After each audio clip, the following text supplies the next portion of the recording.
저를 따라해 보시죠. 내 안에 세워져야 할 성전. 김홍식 목사님의 책 청춘 수업에 이런 스토리가 있습니다. 이 김홍식 목사님이 좀 독특하시고 특별하신 경력이 있는데, 정말 소위 웬만한 아르바이트는 다 해보신 분이에요. 그래서 목회도 목회지만 이 삶 가운데에서의 이 경험들이 굉장히 풍부합니다. 그래서 책을 보셔도 그렇고 이분이 하시는 교회나 미니스트리를 보더라도 그러한 것들이 경험이 잘 깔려가지고 이렇게 성도님들을 또 이웃들을 이해하고 또 세상을 해석하는 그 눈이 참 탁월하신 분 같아요. 그래서 이분이 이런 좋은 책을 쓰셨는데요. 그 책에 보니까 이분이 대학생 시절에 아르바이트로 철공소에서 근무를 했던, 알바를 했던 그러한 경험담을 적어놓은 게 있습니다. 기계 부속품을 만들기 위해서 이렇게 철판이 있으면 이거를 이렇게 좀 동그랗게 산소 용접기 가지고 이렇게 잘라낸 다음에 이것을 펴는 작업을 해야 되는데, 이상하게 신기한 건 이렇게 펴져 있던 것을 산소 용접기로 자르고 나면 동그란 모양의 여기에서 가운데가 볼록 튀어나온대요. 약간 특이하죠? 그러면 여러분들 우리의 경험으로는 어때요? 볼록 튀어나온 부분 당연히 두들겨가지고 펼 거 아니에요, 그렇죠? 그래서 이분도 처음이니까 그 당시 대학생 시절이긴 하지만 볼록 튀어나온 부분을 잘 피기 위해서 막 때렸대요. 그런데 신기한 것은 이 두들기면 두들길수록 여기 부분이 더 볼록 튀어나오는 거예요. 그러니까 이게 분명히 펴져야 되는데 더 일을 그르치게 된 거죠. 한참을 끙끙대면서 전전긍긍하고 있는데 판금 기사분이 있잖아요. 아주 스킬도 뛰어나시고 능력이 출중하신 분이 와가지고는 이렇게 방법을 알려줬다고 그래요. 이런 건 말이야, 가운데가 아니라 가장자리를 골고루 두들겨야 하는 거야. 가운데가 올라왔다는 것은 그 부분이 늘어났거나 주변이 오그라들었다는 거야. 철판은 때릴수록 늘어나는 현상이 있기 때문에 늘어난 데를 오히려 더 때리면 더 늘어나기 때문에 가운데가 계속해서 올라오는 거야. 이런 경우에는 주변을 두드려주면 주변이 늘어나면서 중심과 가장자리가 균형이 생기게 되고 볼록했던 가운데가 오히려 평평해지는 거야. 그래서 이분이 이 판금 기사분의 말이니까 약간 자기 경험하고는 맞지 않지만 그 가운데만 오히려 빼고 신기한 건 빙 돌아가면서 두들겨졌다고 그래요, 철판을. 그랬더니 철판이 평평하게 되더래요. 그러니까 정말 이해가 잘 되지 않는 부분인데 그렇답니다. 우리가 때로 문제를 바르게 해결하려면 이 볼록 튀어나온 문제와 같은 딱 문제 자체, 그걸 가지고 막 두들기는 경향이 있어요. 자녀들을 키울 때도 자녀를 막 혼내죠.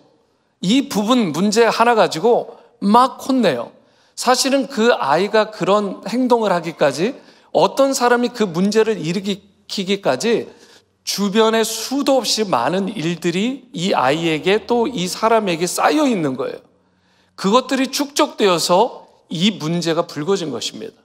그렇기 때문에 문제 자체를 지적하고 소위 때리고 혼내고 그래가지고 두들긴다고 해서 그 문제만 건드린다고 해서 해결되는 게 아니라 오히려 이 문제를 둘러싼 주변의 근본적인 부분들을 만져주고, 그리고 이 아이나 사람 주위의 부분들을 골고루 만져주고 그 근원을 해결하는 것이 이 아이의 인생을 평탄하게 만들어주는, 볼록한 이 문제를 해결해주는 그러한 역사가 일어난다는 것이죠.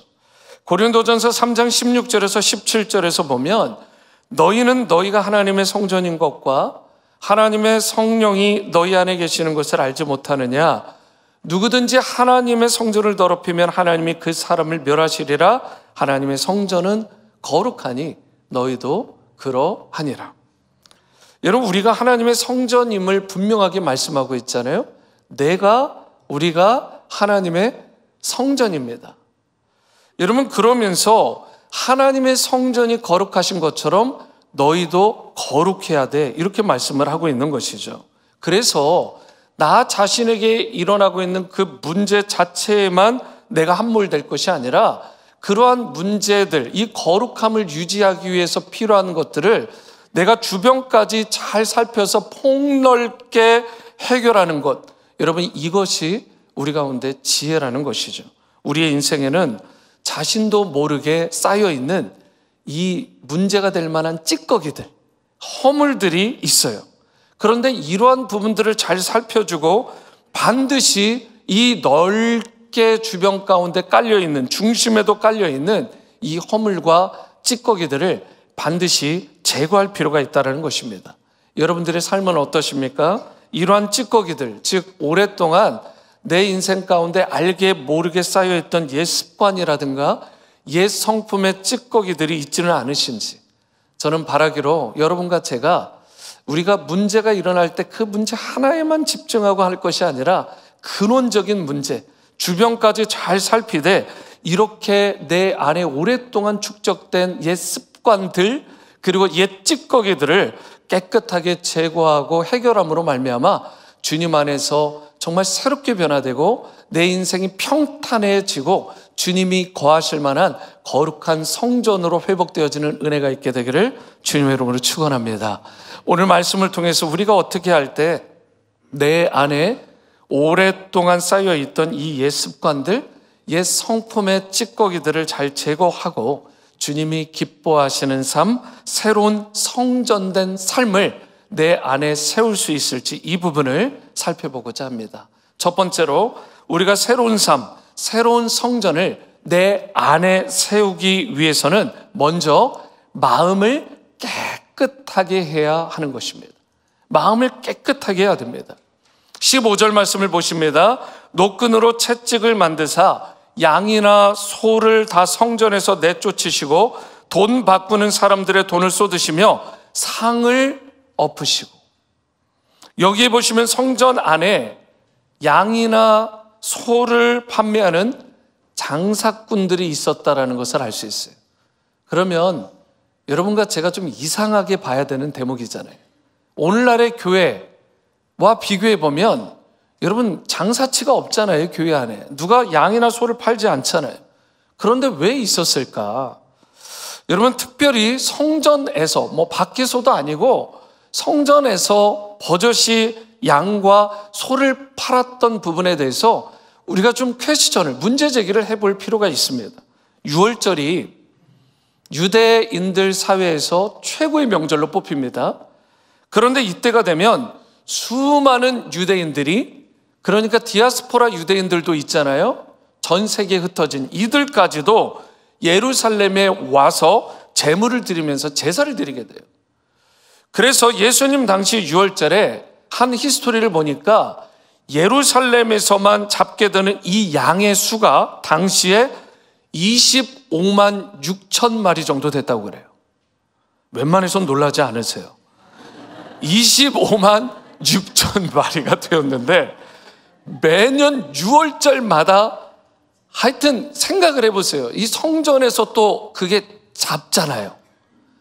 얼마나 막 소리가 나고 이 피며 이 제물로 드리다 보니까 사람들도, 이 제물이 이 정도니까 사람들도 얼마나 많겠습니까? 그런데 양의 숫자만 이렇다고, 양의 숫자. 형편이 안 되면 새로도 드리고 그렇잖아요. 그런데 여러분, 여기서 문제가 생기는 거예요. 예루살렘에서 사는 사람은 좀 괜찮은 듯 해요. 그런데 문제가 뭐냐면 멀리서 오는 분들, 특히나 디아스포라 유대인들은요, 거기서 짐승을 끌고 오는 게 어려울 뿐더러 그래도 마음을 먹고 짐승을 끌고 가자 할 경우에 가다가 소위 여관에서 지내면서 이 짐승 염을 달라고 할 수도 없고, 그러다가 이 변의 문제는 또 어떻게 해결할 것이고, 가다가 혹시라도 그 뙤약볕에 병이라도 걸리면 실컷 끌고 갔는데 써먹지도 못하는 거예요. 더 문제가 뭐냐면 막상 끌고 갔어요. 상태가 나쁘지 않아요. 그런데도요, 이 제사장들이 장사치들하고 결탁해가지고요, 특별히 이 제사장들이 딱 보더니 이거는 페일, 딱 이러는 거예요. 의도성을 가지고. 왜요? 외부에서 가져온 것을 판매하지 못하도록, 쓰지 못하도록 아예 원천적으로 막아버리는 것입니다. 이런 현상이 있다 보니까 성전 안에서 자꾸 가져오다가 페일 당하니까 이건 안 되겠다 싶어가지고 이제는 아예 그 안에서 판매하는 것만 구입할 수 있게 된 거예요. 그럼 뭐가 된 거예요? 일종의 독점이 만들어진 것입니다. 결국 그렇게 되면 이 장사치들하고 결탁해서 판매한 수익금이 어디로 가느냐? 대제사장들에게 주로 들어가는 거예요. 그거 가지고 그냥 한참 그냥 이 부를 축적하는 것이죠. 장사치들도 아무나 장사할 수 있는 게 아닙니다. 그 자리에 오려면 선별된 사람이 자리세도 내야 되고 하여튼 여러 가지가 문제가 되는 거예요.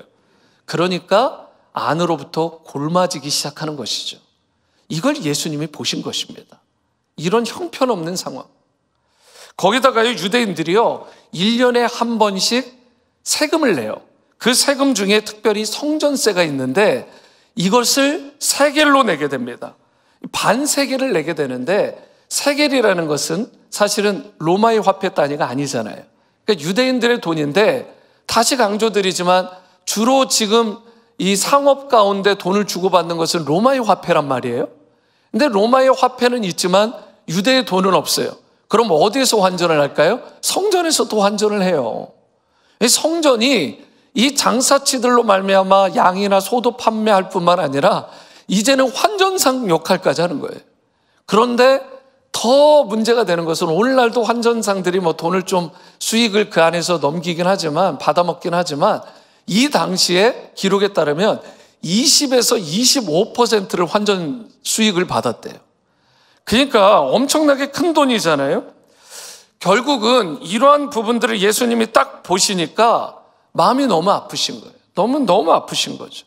유대 종교가 너무 부패한 상황이었고, 이러한 생활을, 이러한 상태를 정확하게 아셨던 예수님께서 그래서 그 안에 끌어오르는 의로운 분노로 말미암아 15절 말씀과 같이 세 가지 액션을 취하신 거예요. 15절을 다시 보시면, 노끈으로 채찍을 만드사 양이나 소를 다 성전에서 내어 쫓았어요.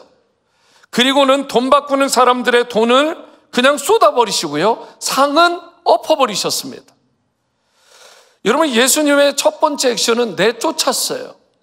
나쁜 것들, 바람직하지 않은 것들을 내어 쫓은 것입니다. 두 번째 액션은 돈 바꾸는 사람들이요, 그 환전상들이 있다고 했잖아요. 그들의 돈을 쏟아버리신 것입니다. 그리고 세 번째가 상을 엎으신 거죠. 이 세 가지 액션이요, 그런데 여러분과 제가 내 안에 주님의 성전을 세울 때 그대로 사용할 수 있는, 적용할 수 있는 부분이에요. 여러분, 내쫓고 쏟고 엎는 거예요. 엎어버리는 거예요. 예를 들어서 잘못된 생각이나 습관, 그리고 내가 집착하는 그런 탐욕들은 어떻게 해야 돼요? 내 안에서 내어 쫓아야 되는 것입니다. 거기다가 자기 안에 있는 더러운 것들이 있잖아요. 그리고 상처들, 분노들, 쓴 뿌리들, 용서 못하는 그러한 마음들, 이것은 다 쏟아내야 되는 것입니다. 그리고 잘못된 이러한 부분들 가운데 특별히 내 가치관들, 내 생각들, 일종의 철학 체계들, 이러한 것들은 밭을 기경하듯 다 뒤집어 엎어버려야 되는 것입니다. 그러할 때 주님이 기뻐하시고 거하실 만한 마음으로 준비가 되는 거예요. 그리고 이 마음이 되어야 저와 여러분들의 깨끗한 심령 위에 주님께서 거하실 수 있는 그러한 상태가 되는 것입니다. 저는 바라기로 여러분과 저의 마음 가운데, 심령 가운데 습관적으로나 우리의 삶의 주변 가운데 내가 마땅히 버려야 될, 집착하고 있는 모든 것들, 쓴 뿌리들, 잘못된 것들, 내가 내어 쫓아야 될 것은 쫓아내고, 그리고 쏟아내야 될 것은 쏟아내어버리고, 그리고 내가 뒤집어 엎어서 기경해야 될 것들은 엎게 되는 그런 은혜가 있게 되기를 바랍니다. 그래야 주님이 기거하시는 거룩한 성전으로 회복되는 이 시간 될 수 있게 되기를 주님의 이름으로 축원합니다. 두 번째로 우리가 새로운 삶, 새로운 성전을 내 안에 세우기 위해서 필요한 것이 있어요. 주님을 사모하는 열심입니다. 주님을 사모하는 그 그 열심이 내 안에 있어야 되는 거예요. 여러분 16절 말씀을 보십니다. 비둘기 파는 사람들에게 이르시되 이것을 여기서 가져가라. 내 아버지의 집으로 장사하는 집을 만들지 말라 하시니, 예수님은 성전을 내 아버지의 집이라고 말을 했습니다. 굉장히 친밀한 단어죠. 우리 아버지의 집이라고 하지 않았고요. 내 아빠 아버지의 집이야 라고 말씀하시는 것입니다. 여러분 이것은 하나님 아버지와 그리고 우리 성자 예수님의 아주 특별한 친밀한 관계를 드러내는 말씀이죠. 그러면서 여기서 한 가지 더 강조되는 게 있는데 우리 주님께서 보이신 모습입니다. 그것은 오직 하나님만 영광을 받으셔야 된다는 거예요. 성전은요 오직 우리 하나님 한 분만의 영광을 위해 존재하는 지어진 집이라는 사실을 우리 주님께서 말씀하시는 것입니다. 그래서 이 성전을 장사하는 집, 자신의 탐욕을 채우는 일에 만들어 놓은 이 상황, 이 사람들에 대해서, 이 형편에 대해서 예수님께서 분노하고 계신 것입니다. 그런데 예수님의 이 분노는요 단순히 감정적인 분노가 아닙니다. 무슨 말이냐면 욱하는 심정이 갑자기 생겨가지고 그래서 즉흥적으로 화를 버럭 낸 게 아니시라는 것입니다. 예수님은 이 당시에 하나님의 영광이 손상되는 것을 보아오셨어요.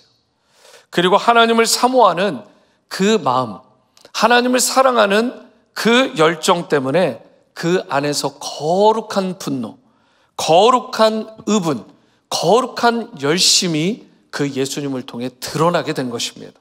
17절 말씀을 보시면 제자들이 성경 말씀에 주의 전을 사모하는 열심이 나를 삼키리라 한 것을 기억하더라. 예수님께서 이렇게 내어 쫓으시고 그리고 쏟아내시고 그리고 뒤집어 엎으시는 이 모습을 바라보면서 성전을 청결하게 만드시는 모습을 보면서 예수님의 제자들이 구약 성경 한 구절이 떠올랐다라고 말씀하고 있어요. 그런데 그게 어떤 말씀 구절이에요? 시편 69편 9절의 말씀입니다. 다 함께 읽습니다. 시작. 주의 집을 위하는 열성이 나를 삼키고 주를 비방하는 비방이 내게 미쳤나이다. 다윗은요 주님의 집을 사모하는 열심이 자신을 삼킬 정도였다라고 말하고 있어요. 다윗은 물론 우리아의 아내 밧세바를 취했다라는 절대 씻지 못할 과거가 있는 그러한 사람이죠.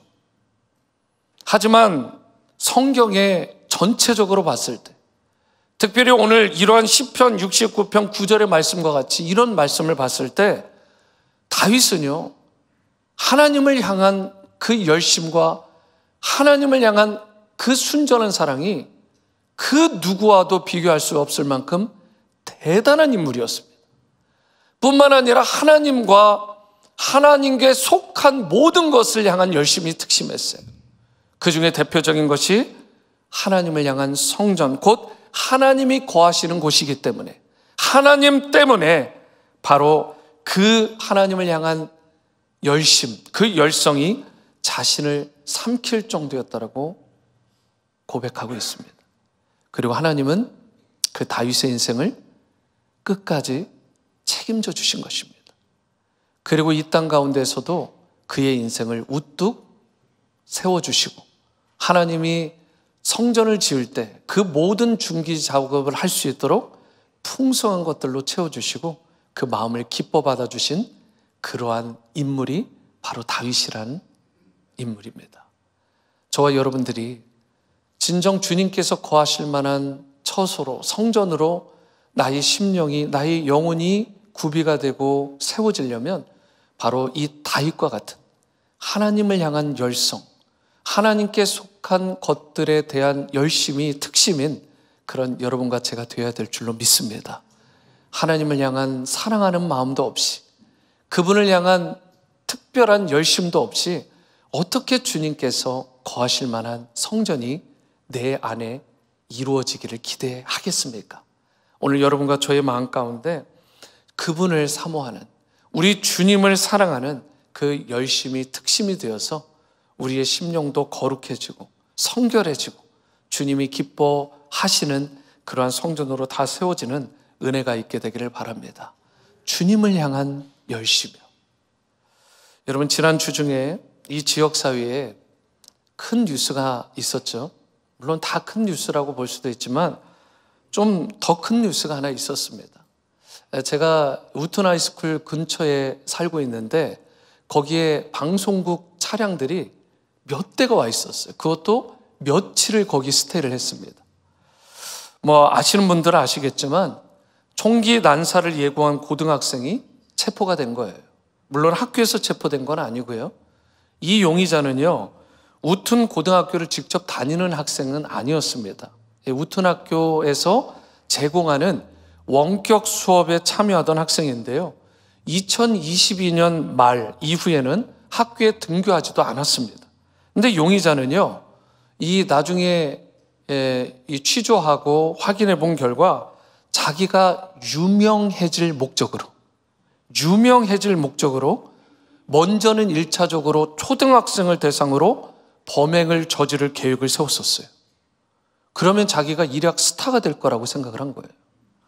약간 좀 사이코적인 그게 있죠. 실제로 정신분열 증세도 있고, 그리고 정체성에 심각한 문제가 있어서 원래 여자로 태어났는데 나중에 자기가 수술을 통해서 남자가 된 케이스예요. 그러니까 얼마나 모든 게 지금 언스테이블한 상태. 지난 3월 초에 용의자가 쓴 129페이지에 달하는 총기 난사 관련 수기가 있었는데 다행히도 이 용의자의 지인 가운데 한 사람이 이거를 읽게 되면서 당국에 고발을 하고 그리고 긴급 체포가 되어서 이것은 계획으로 끝나게 된 아주 정말 다행이죠. 다행. 이렇게 끝나게 된 것입니다. 저는 여기서 한 가지, 이 용의자가요, 무려 129페이지나 되는 분량의 총기 난사 계획을 한 것도 아닌 여러 곳에 체계적으로 구체적으로 계획서를 세웠다라는 것에 적잖이 놀랐습니다. 한두 페이지가 아니잖아요. 10페이지, 20페이지도 아닙니다. 무려 129페이지예요. 보통 열심이 아니죠. 그런데 여러분, 그의 열심이 어쩔 뻔했어요? 이게 좋은 열심이 아니잖아요. 이 용의자의 이러한 열심 때문에 결국 수많은 사람들이 죽을 수 있었고, 가정들이 망가지고, 수많은 부모들과 그리고 이 지역사회가 충격에 빠질 수 있는 그러한 열심을 그가 품었던 것입니다. 129페이지. 저와 여러분들, 열심이라고 다 같은 열심이 아닙니다. 저는 바라기로 우리 모두가 주님이 거하실 만한 처소가 되기 위해서 열심을 품되 바른 열심을 품게 되는 은혜가 있게 되기를 축원합니다. 예수님이 품으셨던, 그리고 다윗이 품었던 그 열심을, 주님을 향한 열심, 주님께 속한 모든 것에 대한 열심을 품어야 되는 것입니다. 그런데 이런 열심은 어쩌다 한번 일회성으로, 이벤트성으로 품으면 곤란해요.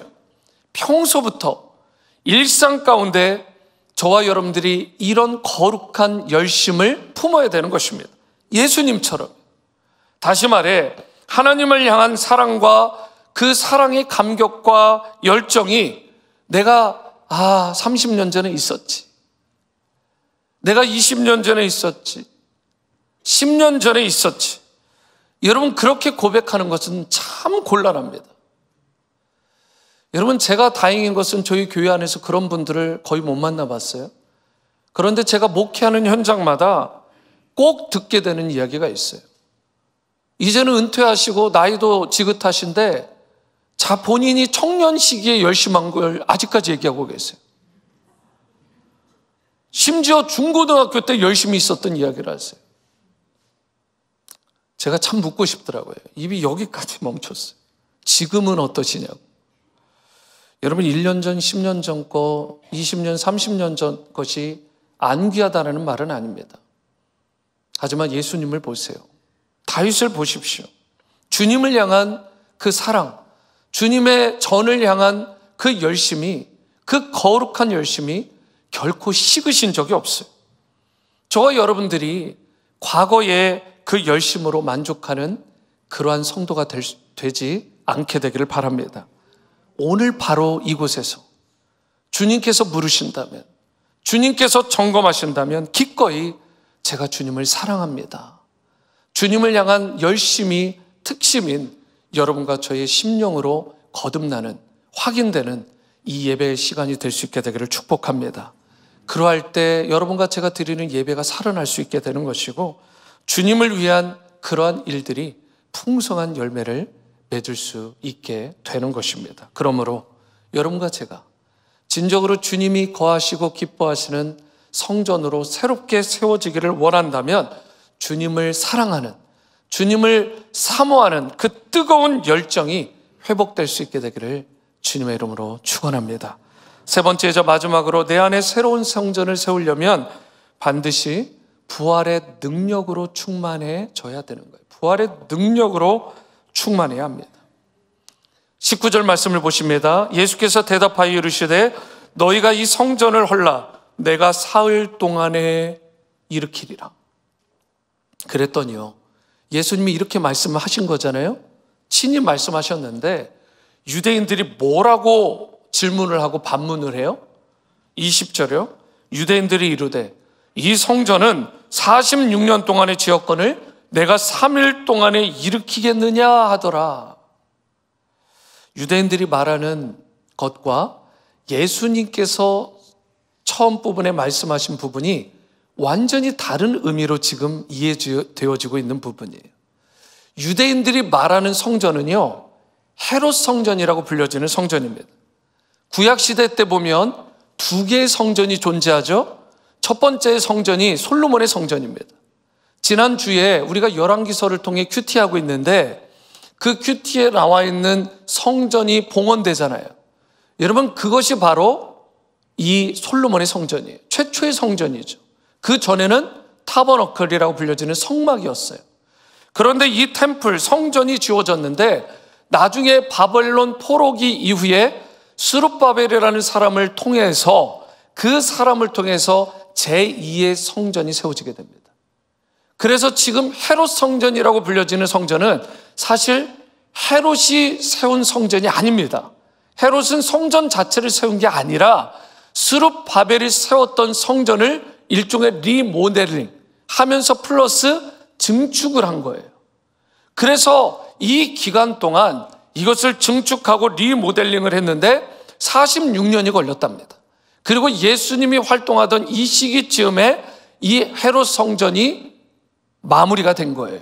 건축 작업이, 리모델링이 마무리가 된 거죠. 그런데 오늘 본문을 보시면 예수님께서는 이 헤롯 성전에 대해서 말하는 게 아닙니다. 예수님께서는 영적인 말씀을 하고 있는 거예요.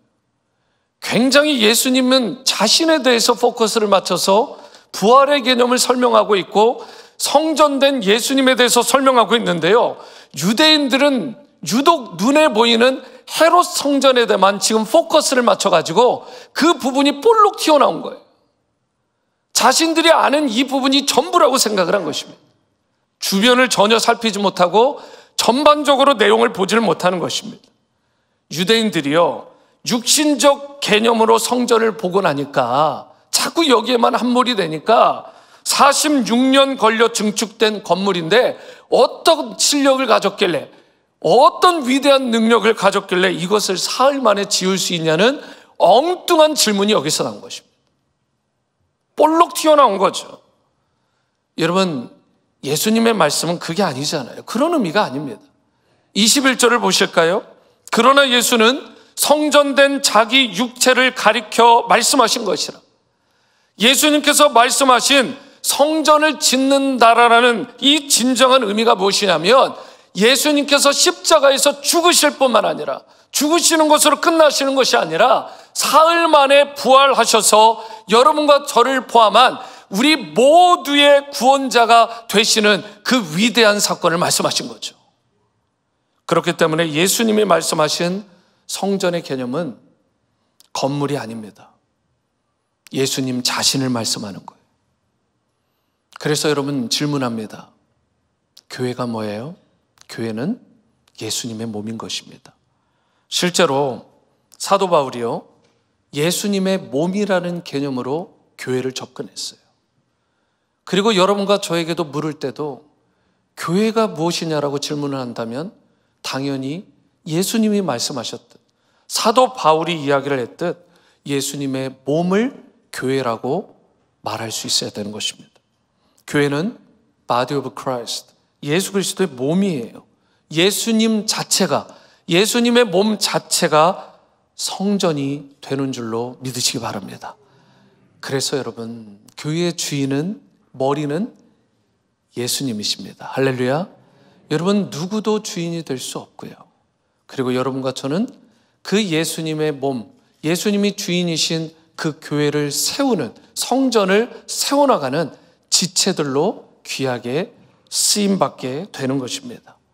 우리가 이 사실을 믿고 깨달아야만 참된 성전됨의 삶을 우리가 이해하고 이것을 살아낼 수 있는 것입니다. 성경의 어디를 보더라도, 특별히 신약 성경을 보시면 교회를 건물적인 개념으로 본 적이 없어요. 그런 사례가 없습니다. 비유로 말씀하신 적은 있는지 모르지만 직접 말씀하실 때는 뭐라고 얘기하시냐면 언제나 교회는 사람이에요. 좀 더 정확하게 이야기하면 주 예수 그리스도를 자신의 구원자로, 자신의 주님으로 믿고 고백하는 자들의 그 공동체, 그 모임이 바로 그리스도의 몸된 교회라는 사실입니다. 그래서 여러분과 저, 그리고 우리 자녀들 한 명 한 명이 바른 성전, 주님이 거하실 만한 바른 성전이 될 때에, 그때 우리가 모여서 바른 교회를, 주님이 기뻐하시는 교회를 이룰 수가 있게 되는 것입니다. 저와 여러분의 심령 한가운데 정말 계셔야 될 분은 십자가에서 죽으실 뿐만 아니라 다시 부활하신 우리 예수 그리스도인 줄로 믿습니다. 그 주님을 내 안에 모셔드릴 때 우리의 심령이, 우리의 영혼이 비로소 주님이 거하실 만한 제대로 된 건강한 바른 성전으로 세워질 수 있게 되는 것입니다. 저는 우리의 개인의 삶뿐만 아니라 저와 여러분들이 거하는 가정과 우리 지구촌 공동체가 바로 이곳이 주님께서 기거하시는, 기뻐하시는 그러한 성전이 될 수 있게 되기를 축복합니다.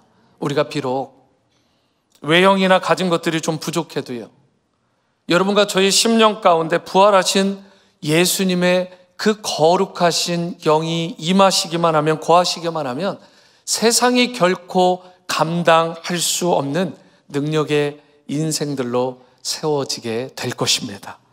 지금도 여러분과 제 안에 살아서 역사하시는 그 부활의 능력이 되시는, 소망이 되시는 예수님을 여러분과 저의 인생의 구원자로, 주님으로, 주권자로, 인도자로 모셔드리고 그분과 함께 남은 인생을 축복된 부활의 능력으로 살아갈 수 있게 되기를 바랍니다. 비록 우리의 심령 가운데 깨어지고 상처가 있을지 모르더라도, 우리의 현실이 최악의 절망 가운데 처하더라도 내 안에, 우리 안에 부활의 주님이 거하시기만 하면 그 모든 절망들을 깨트리시고 소망을 향해 다시금 세워지고 달려갈 수 있게 하실 것입니다. 오늘 이 시대 세상 사람들은요, 너무나 외형적인 것에만 관심이 많아요. 겉모양을 그럴싸하게 꾸미고 장식하는 일에는 너무나 많은 것들을 투자해요. 하지만 주님이 거하실 만한 내면, 우리의 마음, 우리의 영혼에는 그다지 투자를 하질 않습니다. 저와 여러분들 외형이 아닙니다. 우리 안에 계신 그 부활의 주님, 그리고 주님이 거하실 만한 성전에 관심을 두고 저와 여러분들이 시간을 드리고 삶을 드리는 그러한 은혜가 있게 되기를 바랍니다. 부활의 능력으로 충만한 여러분들이 되심으로 말미암아 험악한 세상에서 당당하고 또 성결하시고 거룩하시고 승리하는 성도들이 될 수 있게 되기를 바라고, 여러분 안에 새로운 성전이 세워짐으로 말미암아 여러분과 저를 통해 새로운 성전된 개인의 삶들, 또 가정들, 또 우리 교회가 더욱 든든하게 세워지는 은혜가 있게 되기를 주님의 이름으로 축원합니다.